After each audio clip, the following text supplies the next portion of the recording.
Hello everyone. Today's video is a refresher session for all air traffic controllers. Based on the findings and recommendations from the Safety and Quality Management Department's inspection report dated April 15, 2025, we'll be revisiting some important points about vectoring, when to issue radar vectors, and what we, as controllers, must always keep in mind when doing so.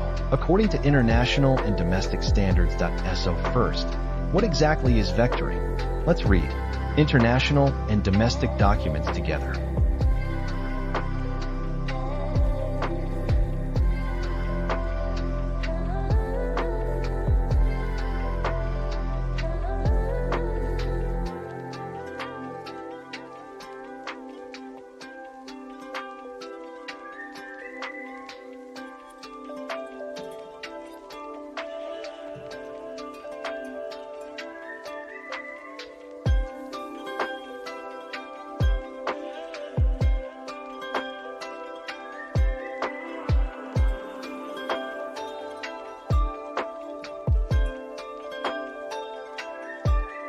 Simply put, when we issue a vector, we are guiding an aircraft off its originally planned route. For operational reasons that we'll now review together, there are many reasons we might vector an aircraft. Let's look at one of the most common scenarios that TO maintains safe separation between departing and arriving flights.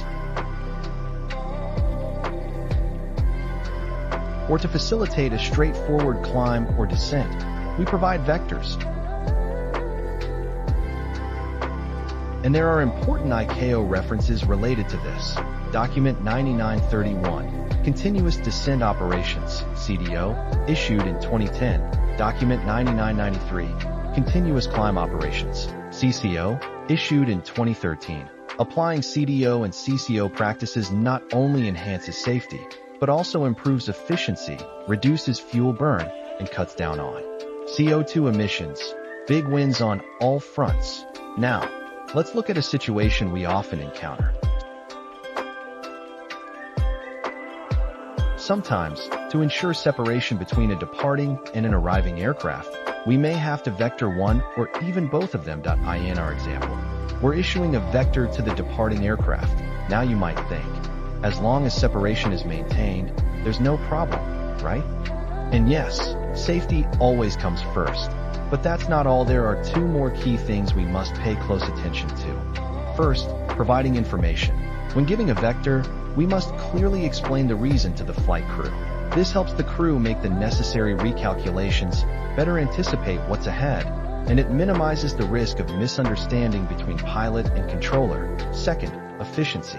Efficiency is the next core principle after safety in air traffic management. When supporting CDO and CCO operations, studies recommend that vector deviations should be kept within 5 to 10 degrees, and only if absolutely necessary, 20 to 30 degrees. Deviations greater than 30 degrees are considered inefficient. Another important factor is fuel consumption. Aircraft flying in our airspace, depending on their weight, type, and altitude, typically burn around 3 to 6 tons of fuel per hour. That's about 50 to 100 kilograms of fuel every minute. So what does this mean for us as controllers? It means that, with good planning, if separation is assured, we should aim to issue the most direct routing possible. If adjustments are needed, we should make small, careful heading changes instead of large deviations.